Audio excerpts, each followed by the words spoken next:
pakai cara yang tepat karena kita sekolah skill. Kemudian soal IPA itu mungkin waktunya ya. Saya ada jualan. Oke. 28 akan saya percepat dulu. 28 ini ada perkalian secara matematika, perkalian bukan, tetapi Bapak Ibu kalau soal semacam ini kita langsung ke cara ini, bilangan bulat dikurangi desimal sama dengan desimal. Nah ini bilangan bulatnya kan ini, desimalnya ini, ya. Bilangan bulat kan bisa positif bisa negatif, maka kita ambil angka yang paling belakang, bilangan bulat dikurangi desimal sama dengan desimal, sehingga 5,66 ini kita tulis 0,66. 0,66 ini kalau dibulatkan menjadi 1, sehingga 1 dikurangi 0,66 sama dengan 0,36. Kita ambil angka yang paling belakang 34. 34 kita masukkan, kita cari mana opsinya 34. Jadi untuk menjawab soal ini jangan memilih yang E. Kelihatannya dia beda sendiri, tetapi bukan jawabannya karena dengan bulat jika dikurangi desimal ketemunya mesti desimal. Ini yang E kan tidak sendiri.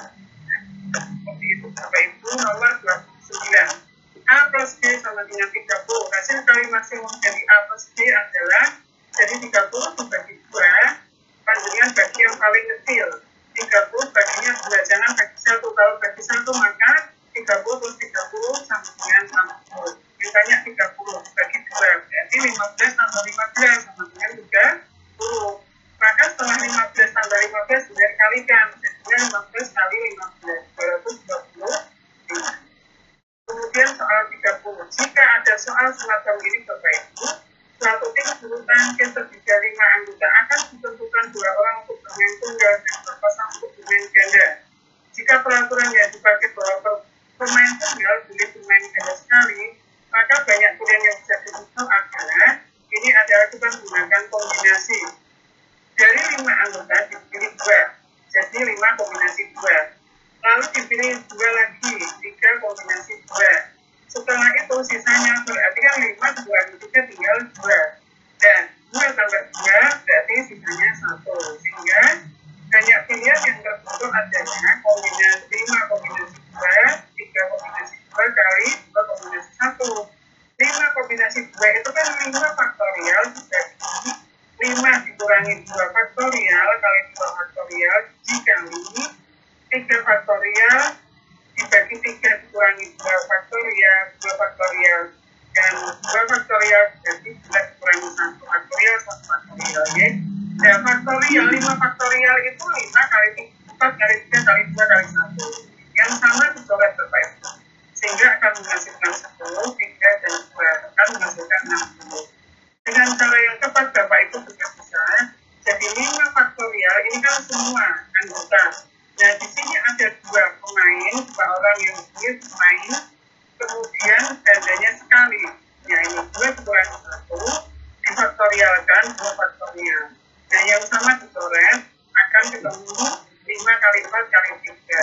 Hasilnya 60. Kemudian soal nomor 31. Soal nomor 31 ini, Bapak Ibu tinggal misalnya saja, secara logika saja, kalau mau menggunakan putusan ini seperti ini. Jika 2 orang, maka rumusnya A kali B plus A plus B. Jika 3 orang, A, B plus B, C plus AC. Lalu A plus B plus C. Kalau 4 orang, ya tinggal meneruskan. Nah, ini kalau secara rumusan atau 2 orang yang ditanyakan, berarti dia masukkan. Karena yang ditanyakan 2/3, maka panjangnya kalikan 2/3. Secara logika kita bisa masukkan jam, ya, seperwaktu. 1/15 tambah 1/9 kita misalkan E. Nah 15 kemudian gitu yang sama di penyebutnya disamakan, berarti 45.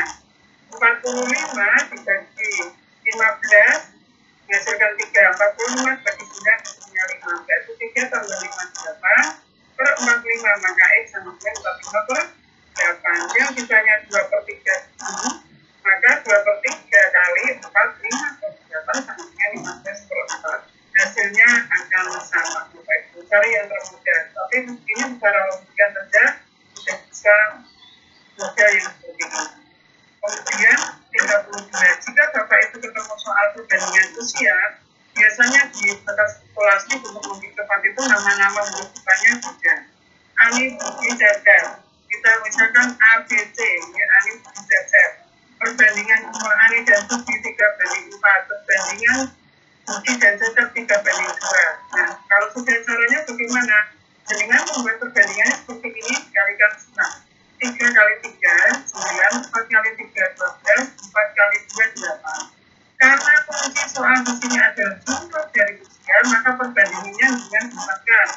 Ketemu 9 tambah 20 tambah 8, 29. Yang ditanyakan usia Cecep. Maka usia Cecep adalah 8 per 29 kali 58. Jumlahnya Cecep sehingga menghasilkan 16 tahun.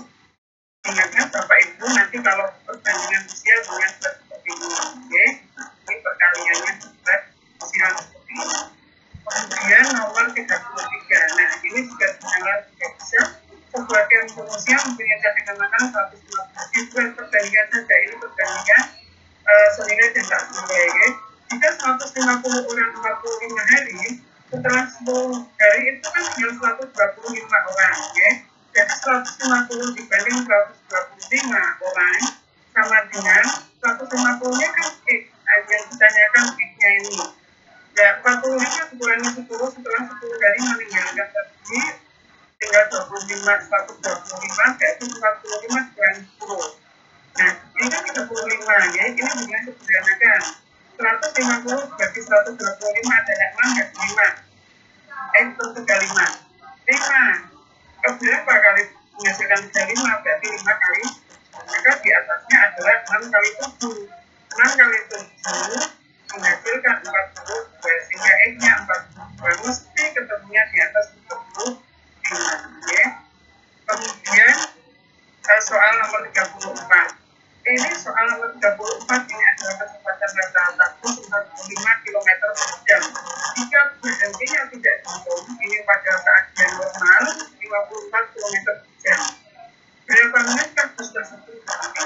Jika Bapak Ibu ketemu hal yang demikian, Bapak Ibu kita faktorisasi prima saja langsung ke 45, maka 45 dari 3 dapat 15 dari 3 dapat 9, bagi 3 dapat 3 dapat 5, sehingga 45 itu adalah 3 pangkat 2 kali 5. Faktorisasi prima dari 54 berarti 54 dari 2 dapat 27, dibagi 3 dapat 9, dibagi 3 dapat 3, sehingga hasilnya 2 kali 3 pangkat 3. Kita cari KPK-nya Bapak Ibu. KPK-nya yang sama ya, dengan pangkat tertinggi 2 kali 3, ini 3 dengan ini yang sama, sehingga kita ambil yang tertinggi 3 pangkat 3, kemudian 5, kemudian 210. Waktu masing-masing karena ditanyakan waktu, berarti 270 per 45, berarti 6 jam. Ini waktu normalnya adalah 270 berarti 54 5 jam. Waktu istirahat 6 kurangi 5, 1 jam. 1 jam itu 60 menit. Terus akan berhenti setiap jamnya 60 bagi 5, karena satuannya adalah jam per menit. Jadi 12 menit setiap jam. Kemudian nomor 35 Bapak Ibu, jika ketemu soal semacam ini dengan buat permisalan. Ini premisnya, Ibu rajin belajar dan patuh pada orang tua. Ayah memberikan sepeda, ingkarannya ayah tidak memberikan sepeda, maka negasinya adalah negasi Q.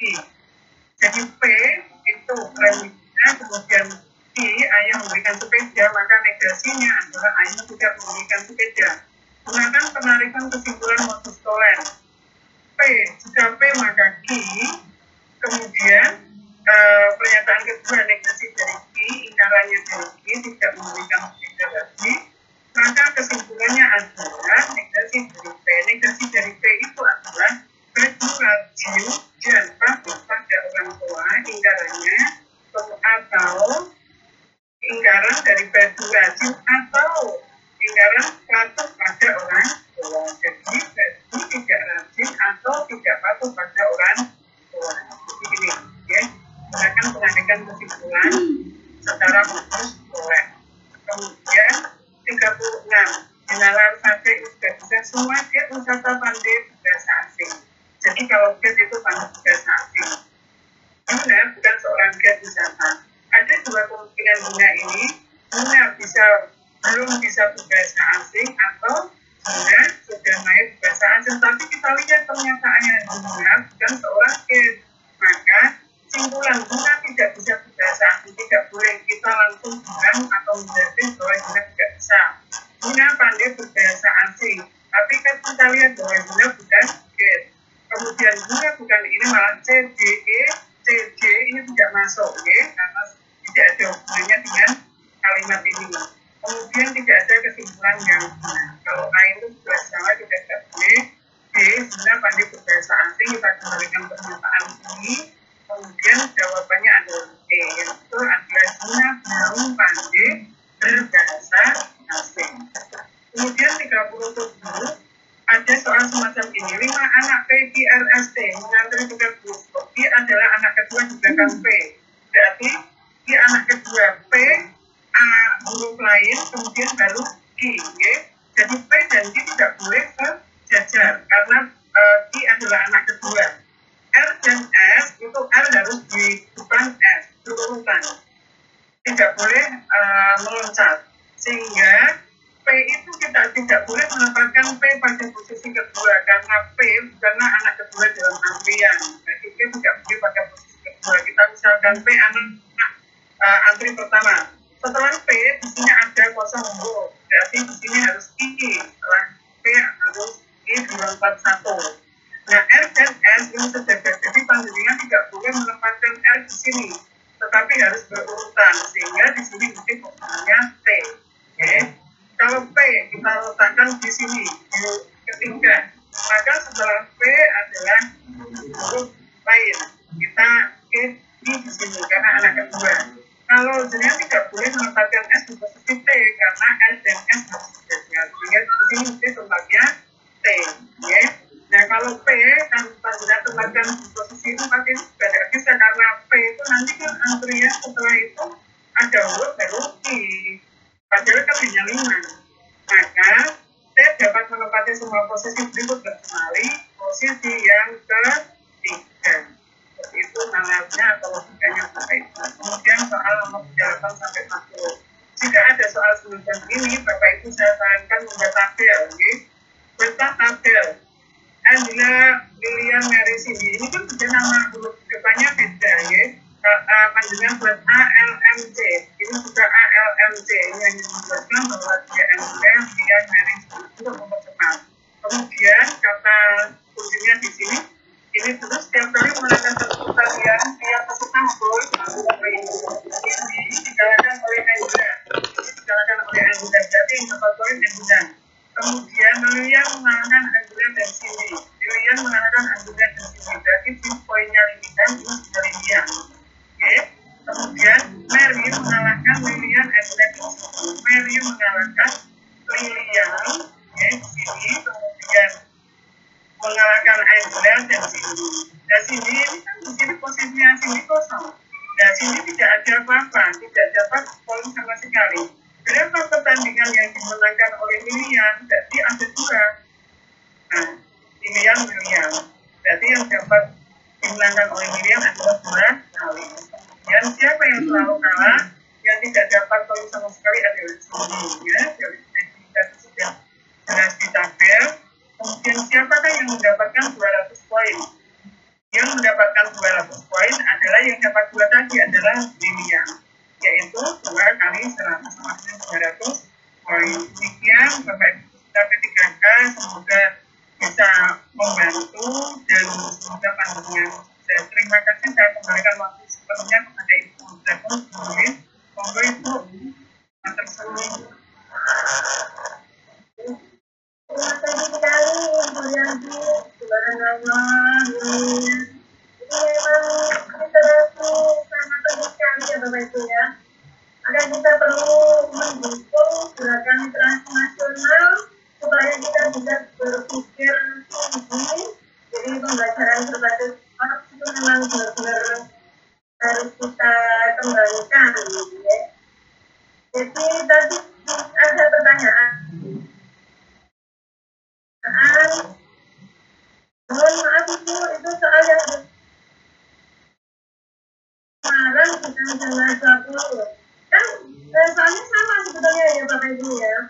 Jadi di sini kita membahas bagaimana cara menjawab apabila ada soal seperti itu. Mungkin suatu saat kita ketemu soal yang sama, tapi isinya beda. Gitu mungkin ya Bu Yanti ya Bu Yanti.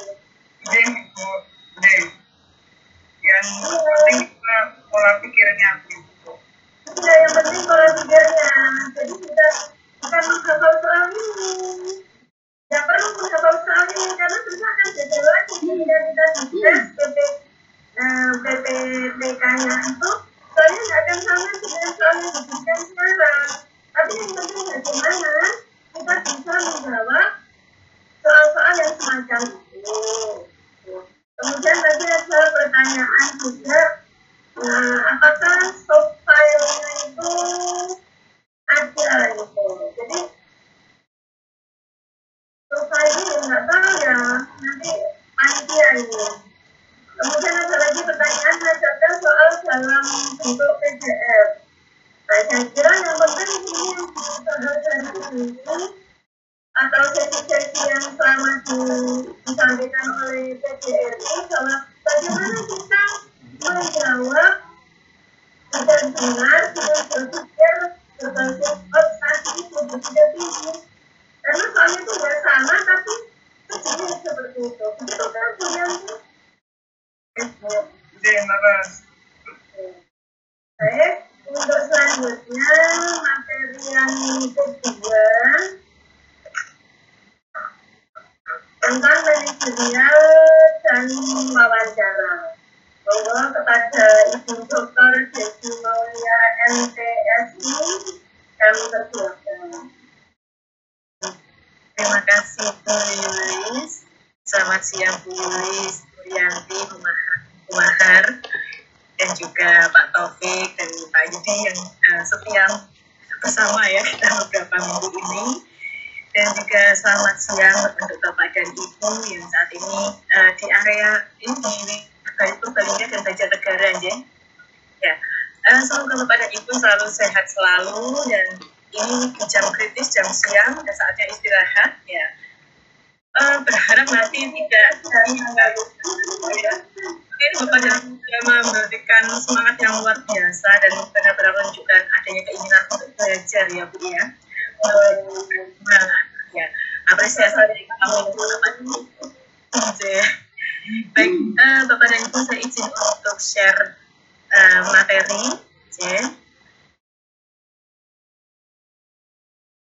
Baik, tadi Bu Rianti sudah mengantarkan dengan detail dan luar biasanya Bapak dan Ibu beberapa materi yang memang sangat kita perlukan ya untuk perjuangan di dalam PPK ini besok. Harapannya seperti yang disampaikan oleh Bu Lilis, nanti Bapak dan Ibu bisa memahami pola-polanya saja ya, sambil banyak berlatih karena nanti akan menemui soal-soal yang berbeda juga tentunya. Nah, Bapak dan Ibu itu juga yang terjadi pada nanti tes manajerial maupun tes wawancara.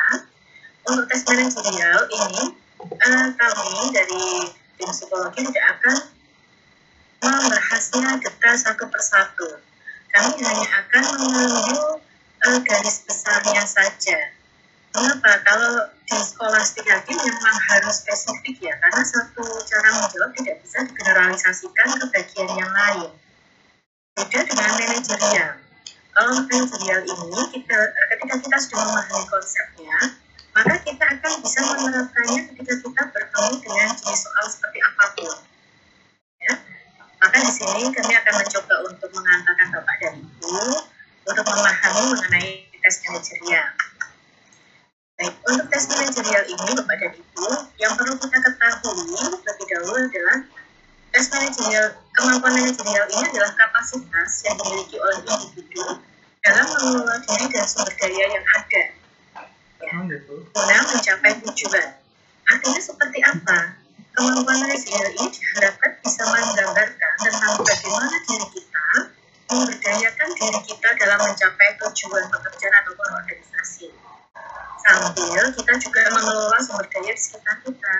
Siapa saja sumber daya di sekitar kita, misalnya bisa rekan tim, ya, rekan yang dalam satu tim kerja, bisa juga alat dan bahan yang ada di sekitar kita. Itu adalah sumber daya yang ada. Jadi nanti akan menggambarkan bagaimana kita mengelola dan memberdayakan diri serta sumber daya sekitar kita. Itu kata kuncinya ya. Nah, untuk materi ini boleh Bapak dan Ibu nanti di screenshot ya, nanti supaya memiliki catatan masing-masing sambil membuat catatan khususnya. Baik, jika ini sudah, saya akan beranjak ke slide berikutnya. Nah, untuk soal-soal dalam keterampilan manajemen ini atau soal tugas manajerial, Bapak dan Ibu akan menemui 3 jenis soal yang di sana akan mengungkap tentang keterampilan konseptual. Itu yang pertama. Keterampilan konseptual itu yang seperti apa? Di sini akan melihat bagaimana kita berpikir secara logis, secara sistematis dalam menyelesaikan suatu permasalahan atau menghadapi suatu kondisi. Nah, lalu ini soal yang kedua itu dari hubungan dengan orang lain. Ya, bagaimana kita bekerja sama di dalam tim, bagaimana kita bisa memberdayakan anggota yang lain, kemudian bagaimana kita berkomunikasi. Biasanya soal-soalnya mengungkap tentang hal itu. Kemudian jenis soalnya yang ketiga adalah keterampilan teknis. Ini terkait bagaimana kita menyelesaikan suatu permasalahan atau kemudian ketika kita diminta untuk mengambil keputusan. Ya, kata kuncinya itu Bapak dan Ibu, paling tidak jenis soalnya akan mengungkap di 3 ranah itu. Nah, Bapak dan Ibu, ketika kita bertemu dengan soal manajerial, Bapak dan Ibu perlu pahami dulu apa saja sih sebenarnya fungsi manajerial itu atau fungsi manajemen. Jadi nanti ketika ada pilihan opsi itu ya, atau soal dan opsi itu, kita melihat apakah ini menggambarkan fungsi dari manajemen. Fungsi manajemen itu yang pertama adalah kemampuan merencanakan. Indikatornya adalah mampu menyusun dan menerapkan strategi serta mampu mengefektifkan perencanaan. Jadi ketika ada soal yang cukup panjang gitu ya tentang Bapak dan Ibu diberi suatu tugas, nah biasanya di sana pilihannya yang kita cari adalah yang menggambarkan tentang bagaimana kita menyusun rencana untuk melaksanakannya. Lalu bagaimana kita menerapkan strateginya. Nah, kemudian kalau kita punya 10 perencanaan, kita akan mengevaluasi lagi gimana yang bisa diefektifkan. Nah, jadi kita pilih yang bisa menggambarkan tentang bagaimana kita menyusun rencana, menerapkan strategi, dan mencari perencanaan yang paling efisien. Contoh soalnya seperti ini Bapak dan Ibu, semoga semua sudah pernah mengerjakan ini ya di simulasi. Yang nomor 13, Anda sedang mengerjakan tugas di perpustakaan dan 1 jam lagi harus selesai. Tiba-tiba ada teman Anda yang menanyakan letak suatu buku. Apa yang akan Anda lakukan? Nah, ketika di sini kita baca lagi ya, menanyakan letak suatu buku. Apakah jenis bukunya dijelaskan? Tidak. Artinya di sini juga kalau tidak ada jaminan bahwa kita buku ini kita tahu tentang buku yang akan ditanyakan oleh teman kita. Maka apa yang akan dilakukan? Ada 5 opsi di sini. Yang A menyuruh bertanya ke petugas perpustakaan. Yang B menyampaikan kalau Anda sedang sibuk. Ya, bisa jadi ini menggambarkan tentang teman kita kondisinya sedang sibuk. Tapi kemudian bagaimana? Ya, what next gitu kan? Artinya apa yang kemudian bisa dilakukan? Nah, lalu yang C memberitahukan hanya letak dan posisi buku saja. Sekali lagi kita belum tentu tahu bukunya apa yang diinginkan oleh teman kita. Yang D meninggalkan pekerjaan sebentar untuk menangannya menuju buku yang dimaksud, lalu kemudian melanjutkan pekerjaan Anda. Sama seperti yang C ya, kita belum tentu tahu letak buku ini. Dan apalagi ini bukan area kita, bukan kekuasaan kita, daerah kekuasaan kita. Nah, yang E mengatakan tidak tahu posisi buku tersebut, ini tepat. Tapi kalau misalnya ada solusi yang lebih tepat lagi, itu menyuruhnya untuk bertanya ke petugas perpustakaan. Ini yang akan kita ambil sebagai pilihan kita. Jadi pilihan di soal manajerial itu nanti hampir sama, opsi A sampai opsi E. Nah, maka kita akan melihat lagi yang mana yang paling mendekati fungsi manajerial. Baik, semoga tadi tidak terlalu cepat ya. Nah, selanjutnya untuk kemampuan mengorganisasikan. Jadi di dalam manajemen manajerial itu ada fungsi mengorganisasikan. Ada indikatornya yaitu mampu melakukan pengelompokan, bisa membagi tanggung jawab dan mampu pengelompokan tugas, pengelompokan sumber daya yang akan mengerjakan, atau pengelompokan jumlahnya banyaknya tugas itu bisa beragam. Ya, jenis banyak ataupun kemudian karakteristiknya itu bisa dikelompokkan. Nah, kemudian membagi tanggung jawab siapa saja yang terlibat, kemudian kita bagikan tanggung jawab di sana. Lalu yang ketiga itu mampu mengelola individu, harus bisa menggambarkan bahwa pilihan kita nantinya di sana memberdayakan individu yang lain. Contohnya bagaimana? Pada soal nomor 19, Anda merasa anggota kelompok Anda kurang kompak satu sama lain. Apa yang akan Anda lakukan? Nah, yang A itu nyaman sekali ya, mendiskusikan hal ini hanya dengan satu anggota tim yang nyambung saja. Enak kan? Ya, segera selesai gitu. Namun di sini menunjukkan bahwa kita tidak memberdayakan anggota tim yang lainnya. Kita tidak mempercayai potensi teman-teman yang lain. Kemudian kalau opsi yang B, mengeluhkan pada teman yang kita percaya, ya kalau sudah mengeluh bagaimana? Nah, yang C, mencoba membuat kegiatan yang dapat mengakrabkan sesama anggota. Yang D, sama seperti yang C, tapi tambahnya adalah bisa melibatkan keluarga. Pilihan C dan D ini paling banyak dilakukan di kenyataan, ya. Namun yang kemudian kita cek lagi, di sini kata kuncinya adalah kurang kompak satu sama lain. Ya. Anggota kelompok Anda kurang kompak satu sama lain. Nah, kalau ada pilihan yang E, maka pilihan ini menjadi lebih tepat. Pendekatan personal setiap anggota masing-masing, pendekatan personal setiap anggota agar masing-masing anggota bisa saling memahami. Ya, nggak kompak itu biasanya karena nggak tahu setiap anggota itu punya tanggung jawab apa, kemudian punya karakteristik yang seperti apa. Maka walaupun C dan D ini baik, ada yang lebih efisien, yaitu yang E. Kalau membuat kegiatan saja untuk mengakrabkan, belum tentu mereka juga punya kesempatan untuk saling mengenal di sana. Apalagi kalau belum sudah melibatkan keluarga. Ya, semoga bisa dipahami yang bagian. Selanjutnya, yang nomor 21. Kelompok Anda sedang mengerjakan dan mengalami hambatan untuk menyelesaikannya. Sebagai ketua kelompok, apa yang akan Anda lakukan? Kata kuncinya adalah ketua kelompok. Posisi itu biasanya akan menentukan nanti alternatif jawabannya. Jadi kita sebagai ketua kelompok. Maka apa yang kita lakukan? Yaitu yang satu, yang A, memberi alternatif penyelesaian masalah kepada kelompok. Kalau yang A ini kita lakukan kepada Ibu, maka di sini kita tidak memberikan kesempatan pada anggota kelompok untuk menunjukkan potensinya terlebih dahulu. Nampak bahwa kita tidak mengakomodir dan mempercayai kemampuan anggota kelompok.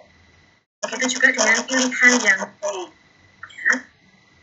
Kalau pilihan yang C, ya, menunggu arahan kelompok dalam menyelesaikan masalah, ini justru nampak sekali kalau kita ini pasif sebagai ketua.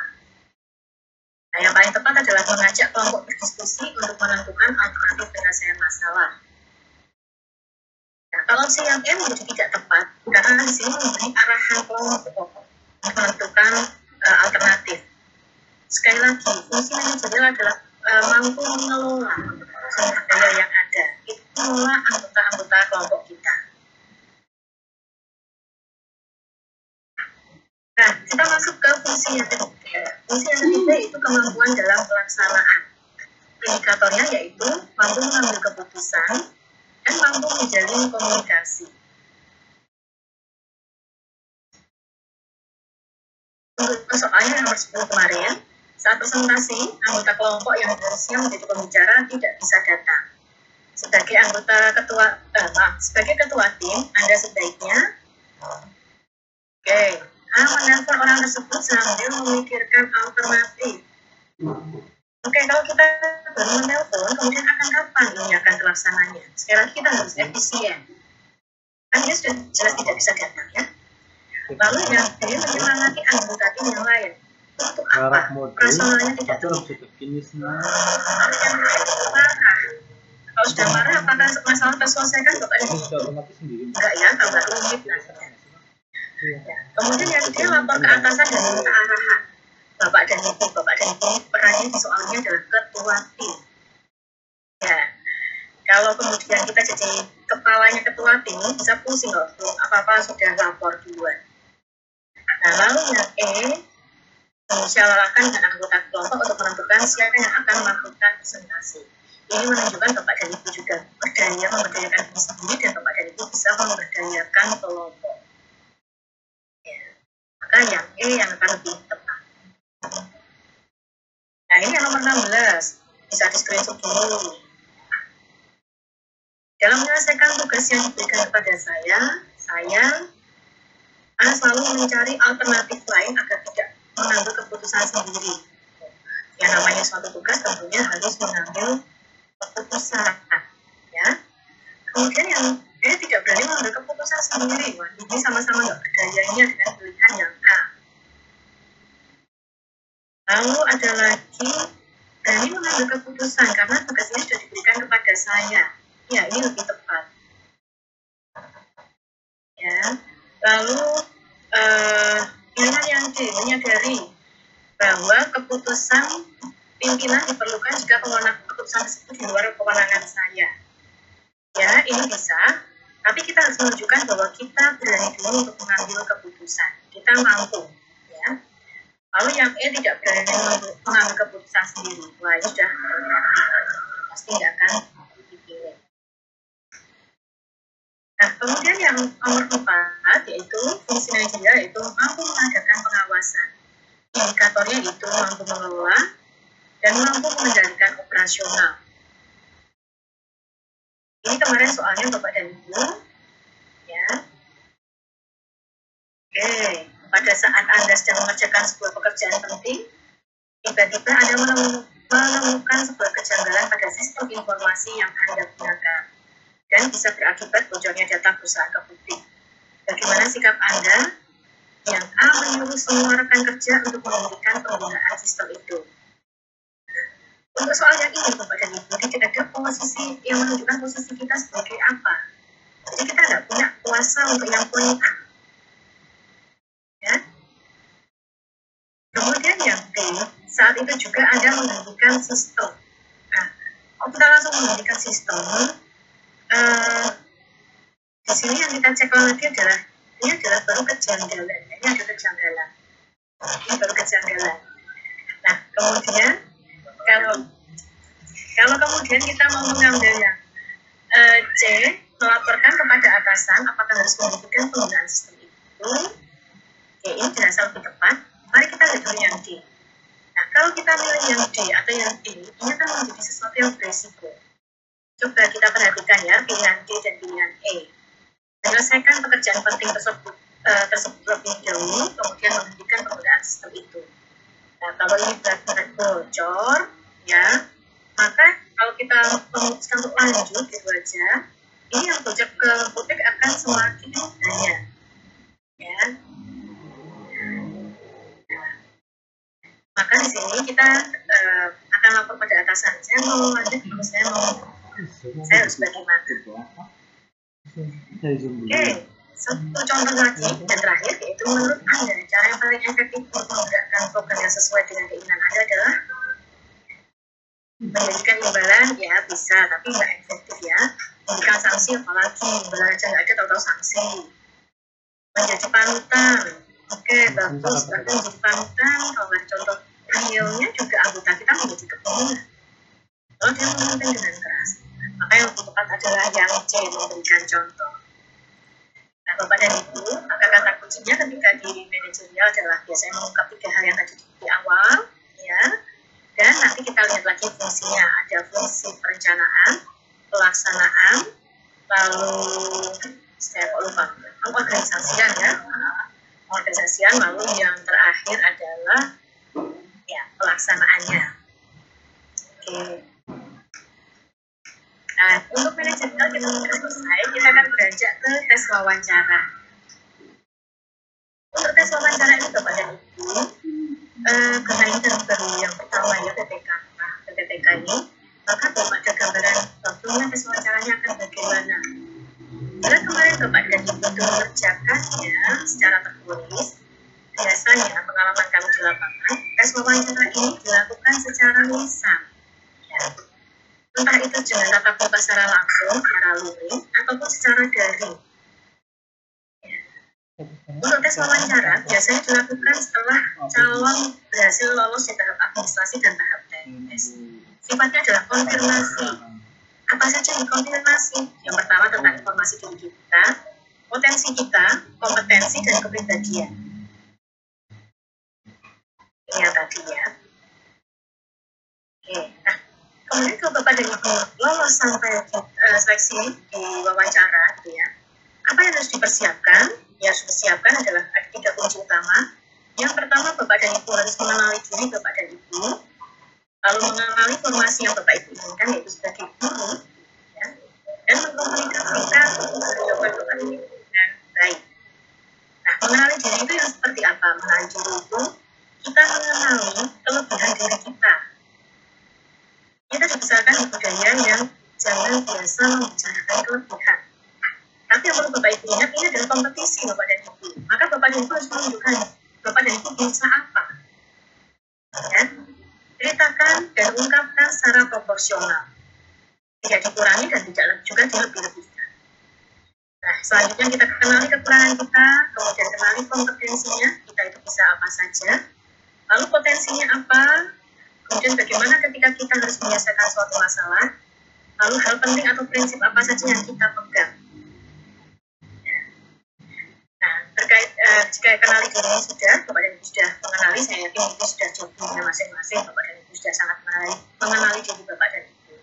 Maka selanjutnya kita mengenali formasi yang kita inginkan. Bapak dan Ibu ingin menjadi guru PPTK.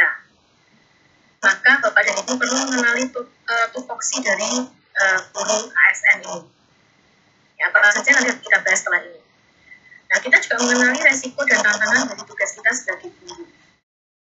Lalu yang selanjutnya, komunikasi dengan lugas, tegas, dan apa adanya. Pastikan siap dengan konsekuensi dan jawaban Bapak dan Ibu. Misalnya ditanya, apakah nanti siap ditempatkan di seluruh Indonesia? Kalau Bapak dan Ibu sudah siap, ya nanti juga harus siap dengan konsekuensi jawaban Bapak dan Ibu. Ya.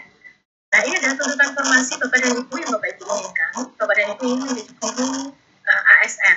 Maka seorang ASN harus memiliki 8 nilai ini. 8 nilai ini apa saja? Yang pertama, punya integritas, ada kesetiaan, kejujuran, dan komitmen.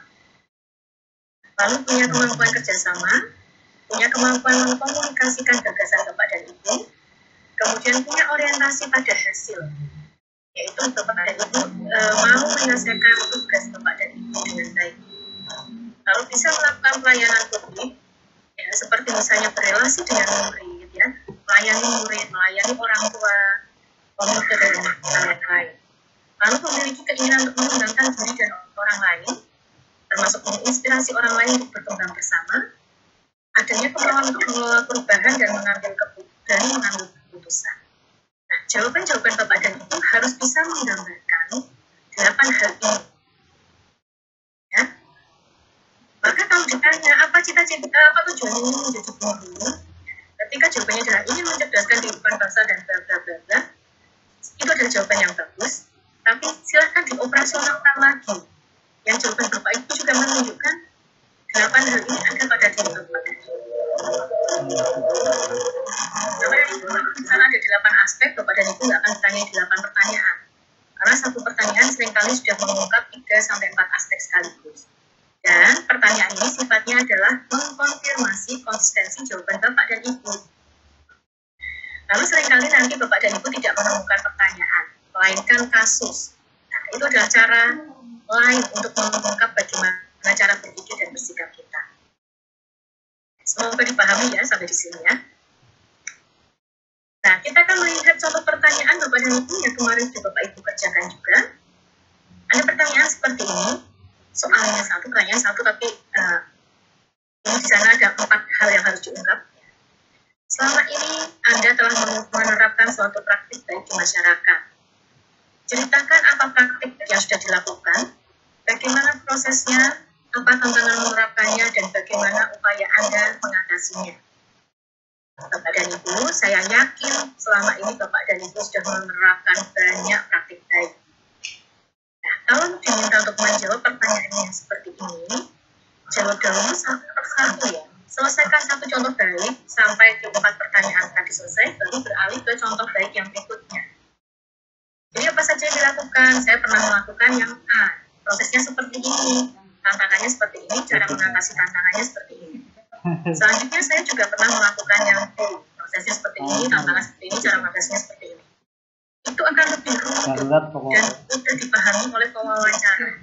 Dibandingkan Bapak dan Ibu menceritakan, saya sudah melakukan 1, 2, 3, 4, 5, 6, 7, 8, 9, 10. Begitu pas diproses Bapak dan Ibu menceritakan yang bercampur antara proses 1 ke proses 3 dan selanjutnya. Ini menjadi kurang informatif. Apalagi eman-eman kalau Bapak dan Ibu sudah menceritakan 10 praktek baik di bagian pertama dan kedua, tapi 3 dan 4 kehabisan waktu ataupun energi. Akhirnya yang diceritakan cuma yang 1 sama 2, 1 dan 2. Kan menjadi tidak bisa memberikan gambaran utuh tentang Bapak dan Ibu. Dan terlihat bahwa kita kurang sistematis.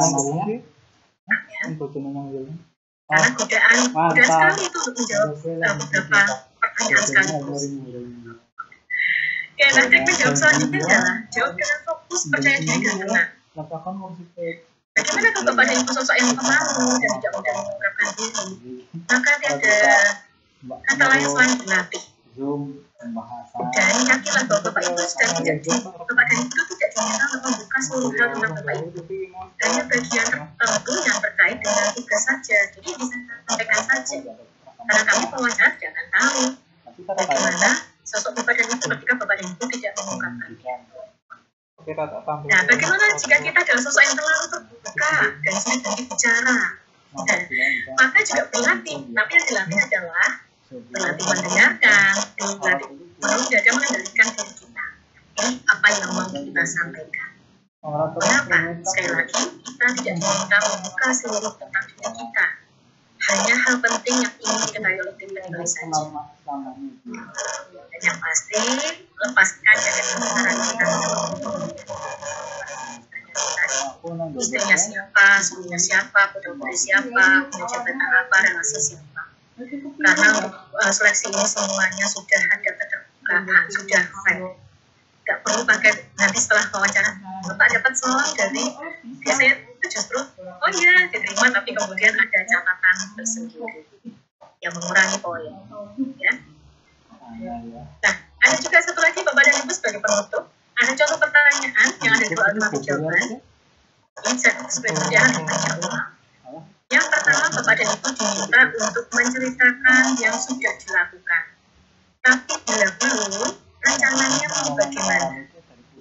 Nah, kalau dari segi nilai sebenarnya nilai yang lebih tinggi adalah bagi yang sudah pernah menerapkan. Jadi kalau jawab yang awal, yang atasnya nilainya lebih tinggi dibandingkan yang bawah. Tapi kalau memang kenyataannya Bapak dan Ibu misalnya fresh graduate ya, belum sempat untuk mengaplikasikan banyak hal, apa yang terjadi dalam rencana-rencana ini disampaikan saja ya. Jadi apa adanya dan akan lebih mudah untuk konsisten. Baik, saya rasa itu Bapak dan Ibu untuk yang tes wawancara maupun tes manajerial, semoga bisa dipahami. Sukses untuk Bapak dan Ibu dan selamat belajar ya. Terus berjuang ya Bapak dan Ibu, semoga Allah merahmati. Terima kasih. Assalamualaikum warahmatullahi wabarakatuh. Waalaikumsalam warahmatullahi wabarakatuh. Terima kasih dokter. Oh iya, saya dokter Ibu. Habis itu pun mau. Yang luar biasa ini Bapak Ibu. Mencapai 583 luar biasa semangatnya. Mudah-mudahan perjuangannya hari ini itu membawa kesuksesan dan semua bisa diterima pada seleksi P3 kali ya. Amin. Ya, perjuangan pasti ada pengorbanan ya. Sebenarnya kita semua tahu ya, saat ini pasti ada ngantuk-ngantuk dan saya ini perjuangan mencapai kelulusan P3K.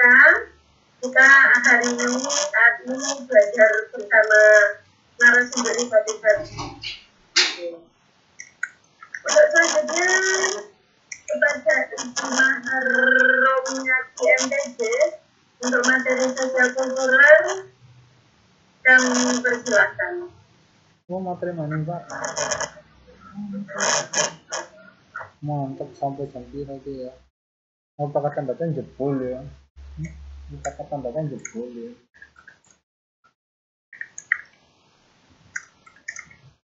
Sekolah apa bersama ya Bok. Aku siap aja Pak Dedek. Aku ingin juga jenengan posisi lagi. Saya suaranya akan melakukan ya, halo Bu. Ya, siap, terima kasih. Warnanya beda.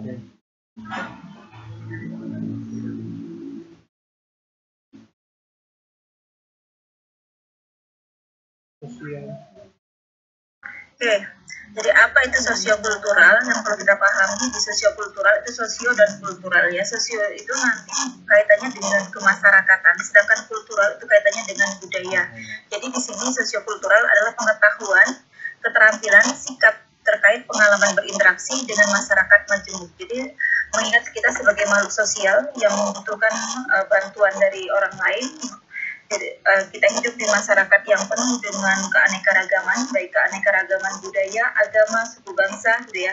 Sehingga kita harus bisa untuk beradaptasi, melakukan sosialisasi dengan baik.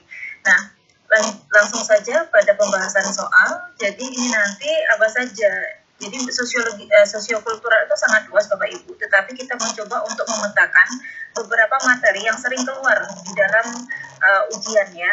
Itu mengenai interaksi sosial, sosialisasi, masyarakat majemuk, kebudayaan, konflik dan integrasi, kearifan lokal atau pemberdayaan komunitas. Nah, untuk soal nomor 1 dan nomor 7, ya, itu soal mengenai kebudayaan, unsur dan bentuk, itu ada pada soal nomor 1 dan 2. Di situ mengenai sekelompok pemuda Temanggung rutin melaksanakan latihan menari topeng ireng. Kegiatan ini dalam rangka melestarikan kearifan lokal dalam bentuk kesenian tari daerah. Berikut ini yang merupakan intangible culture dalam bentuk tradisi lisan. Jadi bentuk budaya itu ada dua yang dapat dilihat, ya, yang dapat diraba, tangible culture sama intangible culture, yaitu yang tidak dapat dilihat. Ya, dalam bentuk tradisi lisan, di sini jawaban yang tepat adalah folklore, maling kundang. Ya, sedangkan candi, borobudur, keris, naskah kuno, lumpia itu adalah tangible culture ya. Selanjutnya, yaitu menurut E.B. Taylor, kebudayaan adalah kompleksitas antara pengetahuan, kepercayaan, kesenian, moral, hukum, adat, kebiasaan-kebiasaan yang ada di masyarakat. Salah satu contoh unsur kebudayaan adalah tradisi ritus hidup dari kelahiran sampai meninggal, seperti upacara kematian masyarakat Bali yang disebut. Nah, ini Bapak Ibu memang tidak ada titik khusus dalam sosiologi kultural, maka kita harus banyak membaca, harus banyak memahami, mengetahui budaya-budaya yang ada di Indonesia ya, dari Sabang sampai Merauke ini memang butuh dalam artian apa, kita harus banyak membaca.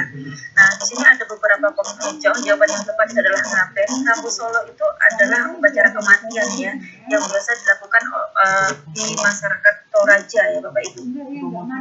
Muksa itu adalah konsep agama Hindu yang ingin melepaskan diri dari kehidupan duniawi. Ya, Amateang itu adalah upacara adat kematian masyarakat Bugis gitu ya. Ya, Mak Nene itu adalah upacara ritual ya, mengganti pakaian mayat leluhur gitu ya Bapak Ibu yang ada di Toraja. Nah, jadi ini memang kita harus banyak membaca ya Bapak Ibu untuk soal-soal yang seperti ini. Selanjutnya yaitu mengenai konflik. Nah, konflik di sini ada juga yang berupa pengetahuan, tetapi ada juga nanti yang Bapak Ibu temukan itu berupa aplikasi di dalam kehidupan sehari-hari, bagaimana cara menyelesaikan konflik yang dikaitkan dengan biasanya psikologi juga ya Bapak Ibu. Nah di sini saya tentang pengetahuan yang akan saya bahas yaitu konflik sosial adalah pertentangan antar anggota masyarakat yang bersifat menyeluruh dalam kehidupan. Konflik berasal dari kata kerja Latin, configure, artinya saling memukul. Secara sosiologi, Konflik diartikan sebagai suatu proses sosial antara dua orang atau lebih. Konflik yang terjadi di Poso, Sulawesi Tengah adalah bentuk konflik dengan latar belakang agama. Jadi banyak latar belakang mengenai konflik. Ada rasial. Rasial ini adalah yang berkaitan dengan ras ya Bapak Ibu. Jadi kayak pertentangan antara kulit putih dengan kulit hitam yang terjadi di Afrika, di Amerika misalnya dia, itu adalah konflik rasial. Yang kedua adalah konflik politik. Ini biasanya dilatar belakangi oleh perbedaan pandangan politik. Ya, misalnya ketika menjelang pilkada, pemilihan kepala daerah. Nah, ini adalah konflik politik. Selanjutnya mengenai ekonomi, ini adalah konflik yang berkaitan dengan pemenuhan kebutuhan hidup manusia. Ya, ada agama yang jadi jawaban di Poso ini adalah agama, yaitu konflik antara agama Islam dan agama Kristen. Sedangkan kalau etnis itu konflik yang terjadi karena perbedaan suku bangsa, ya, yang pernah terjadi itu misalnya antara yang suku Madura dengan yang Dayak gitu ya, di Sambas, konflik etnis. Nah, selanjutnya soal nomor 4 itu cara mengatasi konflik. Nah, Pak Edi mempertemukan dan menjadi penengah kedua saudaranya yang sedang berselisih sejak sebulan terakhir terkait dengan harta warisan orang tua mereka. Bentuk akomodasi yang diperankan Pak Edi adalah mediasi, karena dia menjadi penengah. Jadi mediasi itu adalah menyelesaikan masalah dengan bantuan pihak ketiga yang netral. Ada arbitrasi, itu juga sama ya, dengan bantuan pihak ketiga, tetapi kekuatannya lebih tinggi dan keputusannya mengikat. Itu yang membedakannya.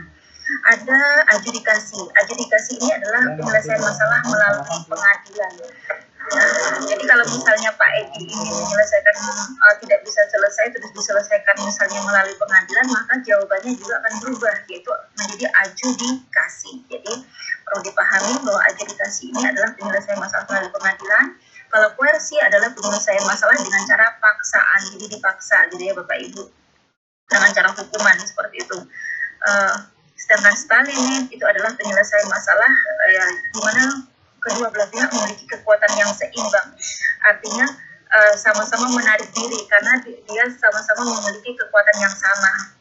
Oke, lanjut soal yang selanjutnya mengenai integrasi. Apa itu integrasi? Integrasi itu adalah penyatuan unsur-unsur yang berbeda sehingga menjadi satu kesatuan ya Bapak Ibu.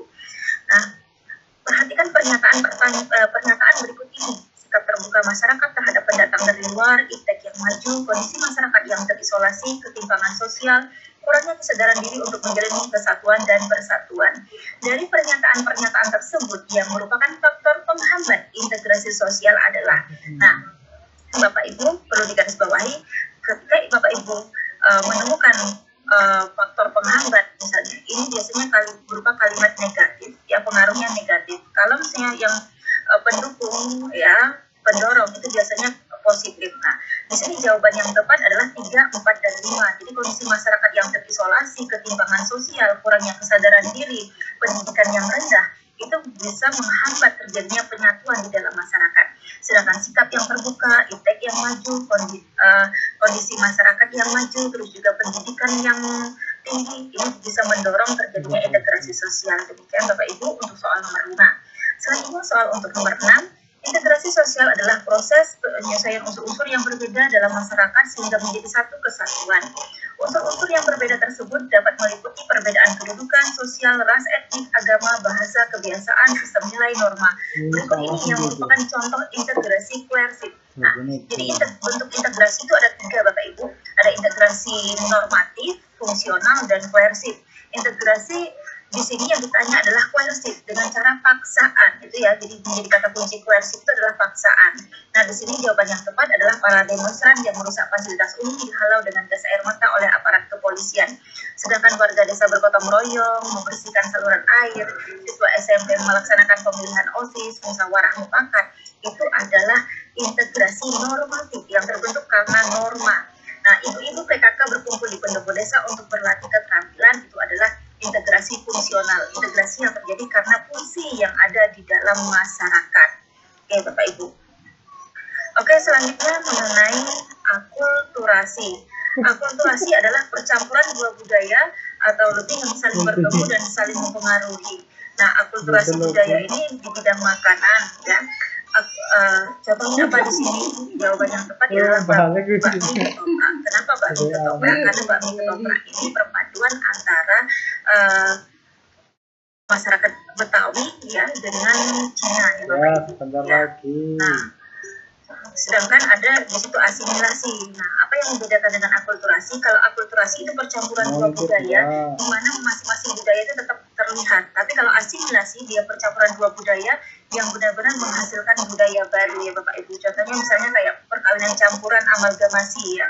Itu menjadi asimilasi budaya karena menghasilkan budaya yang baru. Selanjutnya soal nomor 8 dan 15 mengenai sosialisasi tahap media, pola, dan bentuk. Nah, Yesi dan Diah bermain jual beli layaknya pedagang di pasar. Hal tersebut mereka lakukan setelah beberapa kali melihat ibu mereka berbelanja di pasar. Tahap sosialisasi yang dicapai Yesi dan Diah adalah playstick ya. Mengapa playstick? Karena ya playstick ini adalah tahap meniru. Ya, jadi dia meniru, belum menjalankan peran. Jadi tahap sosialisasi itu ada 4, ada preparatory stage, play stage, game stage, dan generalized order. Nah, kalau yang preparatory stage itu adalah tahap persiapan. Jadi anak itu dipersiapkan. Contohnya dia diajarin berbicara, ya diajarin sopan santun di dalam keluarga. Nah, ini adalah preparatory stage. Nah, sedangkan play stage ini adalah tahap meniru. Jadi anak misalnya main menjadi dokter-dokteran, menjadi polisi-polisian. Nah, ini adalah tahap playstick. Sedangkan tahap game stage adalah tahap siap bertindak. Ketika anak sudah SMP, SMA, dia sudah memahami mengenai peran dari orang-orang yang ada di sekelilingnya. Sedangkan generalized order itu adalah tahap dewasa, di mana seseorang sudah mengambil peran, menjalankan peran di dalam kehidupannya, misalnya setelah bekerja, setelah menikah. Itu adalah tahap generalized order. Ya, selanjutnya lingkungan di mana seorang individu akan menjalankan peran sesuai dengan kebutuhan yang dimiliki, dan kebutuhan tersebut juga akan mempengaruhi interaksi antar individu dalam lingkungan tersebut. Merupakan peran media sosialisasi, yaitu lingkungan kerja ya Bapak Ibu. Nah, ini media sosialisasi itu ada keluarga Bapak Ibu, ada keluarga, sekolah, masyarakat, lingkungan kerja, budaya gitu ya. Nah, di sini yang di garis bawahi adalah kedudukan ya, dia peran kedudukan. Nah, berarti ini adalah lingkungan kerja. Kalau di keluarga itu dilakukan oleh orang tua, di sekolah dilakukan oleh guru gitu ya. Nah, media massa ini ya juga tidak kalah penting, dan lingkungan pergaul juga. Nah, ini yang akan memberikan warna kepada setiap individu yang ada ketika di dalam pergaulan di dalam hidupnya. Karena proses sosialisasi ini adalah proses belajar sepanjang hayat ya Bapak Ibu. Nah, selanjutnya adalah nomor 10. Damar merasa tidak nyaman dengan pilihan jurusan kuliah yang sekarang ia jalani.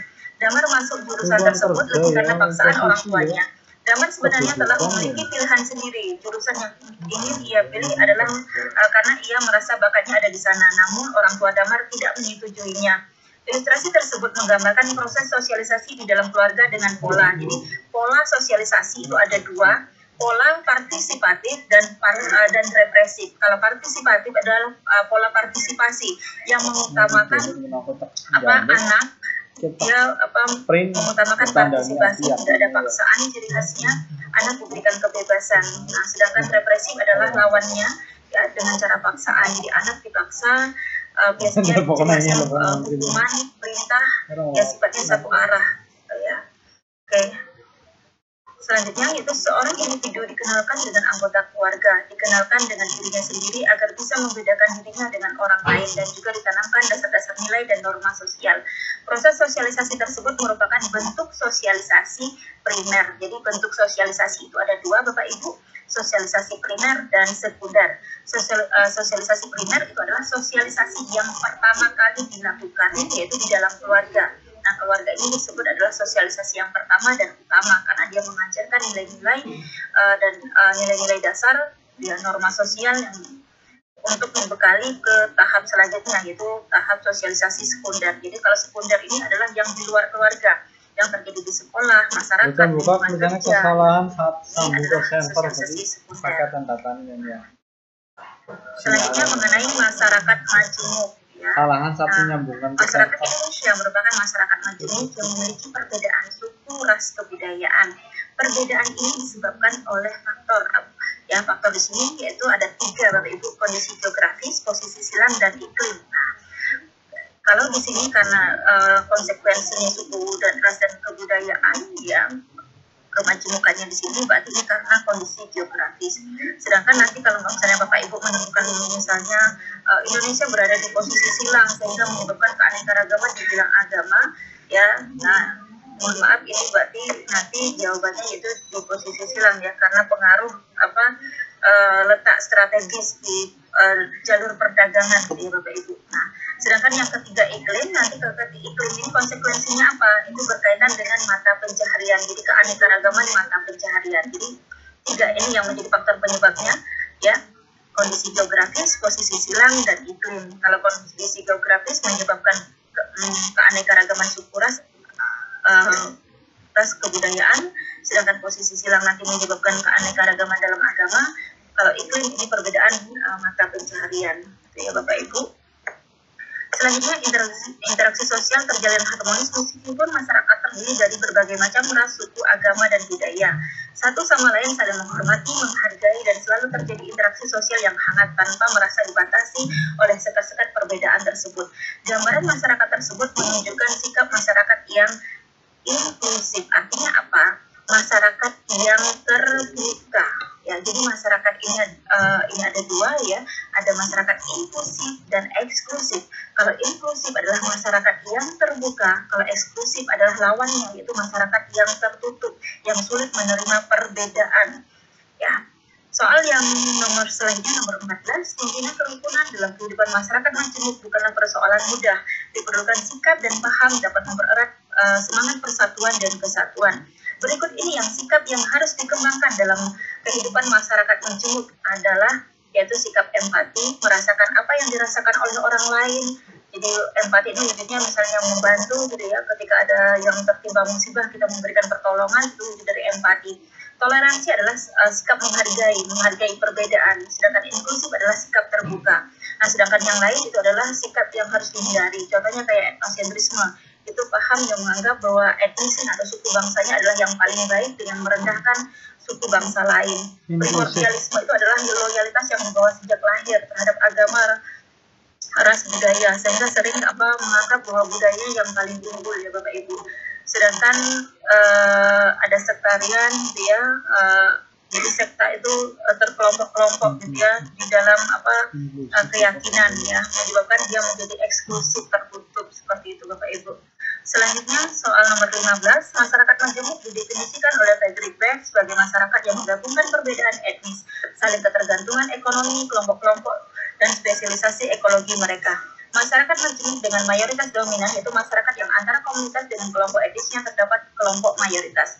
Berdasarkan ilustrasi tersebut, pola hubungan yang terjadi adalah satu kelompok etnis mempunyai keunggulan kompetitif yang dominan. Jadi masyarakat majemuk ini dibagi menjadi 4, adalah masyarakat majemuk kompetisi seimbang. Artinya masyarakat kompetisi seimbang ini sama-sama memiliki kekuatan yang seimbang, jadi dia tidak ada kompetisi di sana dan sama-sama hidupnya lebih nyaman gitu ya. Sedangkan masyarakat yang majemuk yang dominan artinya mayoritas, jadi mayoritas yang menguasai minoritas. Nah, terus yang ketiga itu adalah kelompok minoritas dominan, artinya apa? Kelompok kecil yang menguasai kelompok yang banyak gitu ya. Nah, sedangkan yang keempat adalah kelompok masyarakat majemuk yang fragmentasi, artinya terkelompok dalam kelompok-kelompok kecil ya. Oke. Selanjutnya mengenai kearifan lokal. Nah, kearifan lokal di sini yang menjadi poin penting adalah ada pengetahuan lokal, nilai lokal, dan keterampilan lokal, hukum lokal ya Bapak Ibu. Nah, di sini yang langsung saja ke pertanyaannya yang membuat tentang contoh kearifan lokal dalam pengetahuan lokal. Jadi nelayan memanfaatkan angin darat untuk berlayar ke tengah laut dan memanfaatkan angin laut untuk pulang melaut, ini adalah pengetahuan lokal. Kalau masyarakat Jawa memiliki 3 tingkatan bahasa, ini adalah nilai lokal gitu ya. Masyarakat Pariaman memiliki tradisi nilai lokal, memiliki kearifan suku, larangan penggunaan bahan kimia adalah keterampilan lokal. Ya, larangan untuk memasuki kawasan tertentu itu adalah hukum lokal, Bapak Ibu. Oke, lanjut. Salah satu tugas pokok pemerintah daerah ya, ini dia bagaimana untuk langsung saja ke pertanyaannya, alasan memperhatikan kearifan lokal untuk mengkhususkan program pemberdayaan. Jadi di sini bagaimana untuk meningkatkan kesadaran masyarakat dalam melestarikan nilai-nilai lokal. Jadi yang perlu digarisbawahi bahwa kearifan lokal ini berkaitan dengan nilai-nilai lokal, Bapak Ibu. Jadi bagaimana senantiasa meningkatkan kesadaran masyarakat untuk melestarikan nilai-nilai lokal, mengingat kondisi globalisasi saat ini bisa meruntuhkan ya nilai-nilai tradisional, sehingga harus ada kesadaran dari kita semuanya untuk bagaimana melestarikan nilai-nilai ini tetap eksis di tengah arus globalisasi.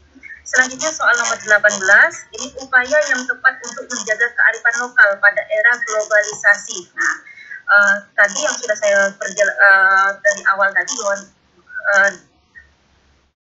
nilai-nilai lokal ini kaitannya ya, dengan kearifan lokal. Jadi tujuannya itu adalah melaksanakan nilai-nilai yang terkandung dalam kearifan lokal. Kearifan lokal adalah nilai-nilai lokal, pengetahuan lokal, keterampilan lokal, hukum lokal. Nah, selanjutnya mengenai pemberdayaan komunitas, apa saja yang harus dilakukan ya? Jadi ini juga kalau di sini bagaimana pemberdayaan masyarakat dikaitkan dengan apa di sini, dan pada kalimat terakhir ini ya Bapak Ibu yang menjadi kata kunci. Jadi membantu alat dan bahan seperti menggunakan dana dari desa. Jadi prinsip evaluasinya apa ketika menggunakan dana itu dari desa, maka harus transparansi dan akuntabilitas ya. Jadi dapat dipertanggungjawabkan ketika pendanaan yang digunakan, seperti itu Bapak Ibu. Oke, selanjutnya soal yang terakhir mengenai sama pemberdayaan juga ya. Jadi ini sebelum pelaksanaan program pemberdayaan, LSM melakukan observasi. Observasi itu artinya pengamatan ya Bapak Ibu di lingkungan masyarakat Sukamaju. Pihak LSM menemukan banyaknya tanaman bambu di lahan inventaris desa yang tidak dimanfaatkan. Berdasarkan observasi tersebut, LSM merumuskan pemberdayaan berupa pembuatan kerajinan bambu. Berdasarkan ilustrasi tersebut, prediksi ketercapaian program pemberdayaan yang dilakukan adalah sudah tepat dengan apa? Dengan mempertimbangkan potensi masyarakat. Jadi perlu diingat bahwa ketika kita melakukan pemberdayaan sosial ataupun pemberdayaan di lingkungan tempat tinggal kita, maka yang perlu ditekankan adalah bagaimana potensi-potensi itu untuk digali ya. Penutup dari saya yang jelas, saya tidak bisa memberikan trik khusus ya di dalam sosiologi, tetapi di sini memang kita dituntut untuk banyak membaca, menguasai konsep-konsep dasar, dan untuk jelasnya nanti Bapak Ibu bisa akses di link yang sudah saya berikan di kolom chat ya Bapak Ibu. Oke, terima kasih. Mohon maaf ketika ada kekurangan. Saya serahkan lagi kepada Ibu Yulis. Terima kasih Bu Yulis. Terima kasih Mas Haromi. Aduh, bagus merekam belum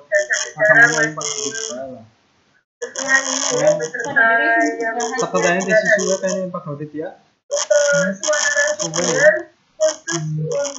Sosiokultural apa? Satu-satu saja, benar-benar ya. Supaya bisa teman-teman itu bekerja motivasi untuk Sekian dan terima kasih. ada kehidupan. Kemudiannya. Mungkin dari yang dulu ya. Iya. Terima kasih Bu. Kemudiannya maning ya. Kamu kemudian? Pada peserta P3K, harapan saya Bapak Ibu tetap semangat untuk belajar menghadapi tes nanti seleksi P3K. Bapak Ibu harus mulai sekarang atau dari kemarin-kemarin, apalagi mau mendekati tes ini, Bapak Ibu harus lebih diberi waktu untuk membaca dan latihan soal. Jadi satu hari itu Bapak Ibu harus membaca dan latihan soal, terutama soal-soal yang tentang deret di Bapak Ibu itu memang Bapak Ibu jangan hanya dilihat tetapi harus latihan. Kalau saya itu memang istilahnya mengambil pensil atau bolpen dengan kertas, jadi mengerjakan. Oret-oret kalau hanya dilihat itu menurut saya kurang begitu maksimal ya.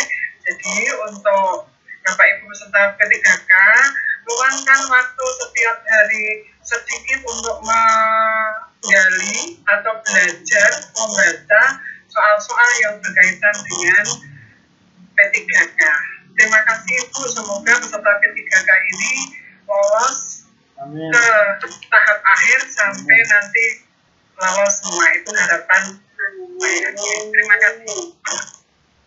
Selanjutnya pesan dari Ibu Desi Maulia, silakan biar teman-teman termotivasi. Halo Pak, yang disampaikan oleh Bu Rianti untuk penerimaan PKK ini saya masih di zona 20. Iya, oke, siap Pak. Iya. Memang meluangkan waktu, ini bukan waktu luang untuk belajar ya, tapi memang meluangkan waktu khusus untuk belajar, menyediakan dan juga untuk soal manajerial nantinya informasi dari beberapa teman yang ikut PPNS terakhir ini, soalnya menjadi lebih panjang.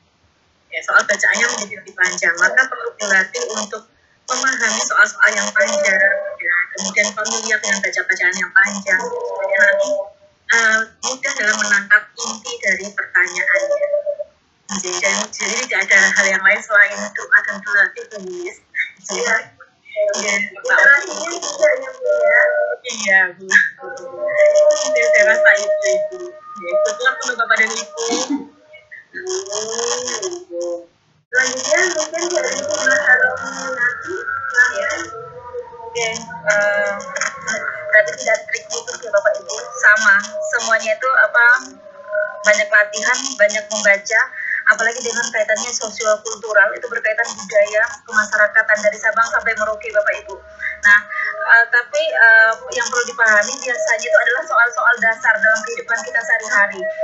Untuk yang mungkin Bapak Ibu yang di SD, di SMP itu bersyukur kalau yang itu ya Bapak Ibu, karena kalau SD itu kan belajar semua mata pelajaran gitu ya Bapak Ibu. Nah, jadi saya yakin itu sudah menjadi modal awal sebenarnya Bapak Ibu ya. Nah, untuk yang selanjutnya ya mungkin tadi banyak berdoa, banyak berlatih. Saya yakin insya Allah semuanya Bapak Ibu bisa ya. Ya, salam semangat ya. Semangat ya. Ya, salam semangat. Peserta seleksi P3K 2021. Mudah-mudahan tahu semua ya. Amin. Ya. Ya. Memang doa yang paling pokoknya selain tadi yang disampaikan oleh narasumber misalnya membaca, kemudian apa yang saya share oleh narasumber ini juga bisa dipelajari. Terima kasih Ibu Rianti, Ibu Desi, Ibu Maharuniati bisa mudah-mudahan dengan apa yang panjenengan semua sampaikan menjadi amal kebaikan, amal jariah bagi kami semua. Siap. Sehat semuanya, sukses semuanya. Kiranya waktu kita habis untuk sesi 20 ini. Untuk kegiatan dimulai lebih rapi ya,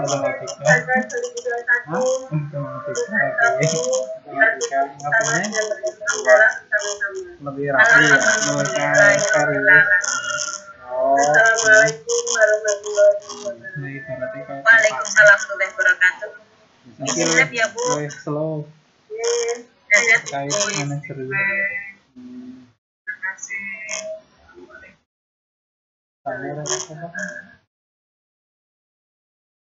Terima kasih.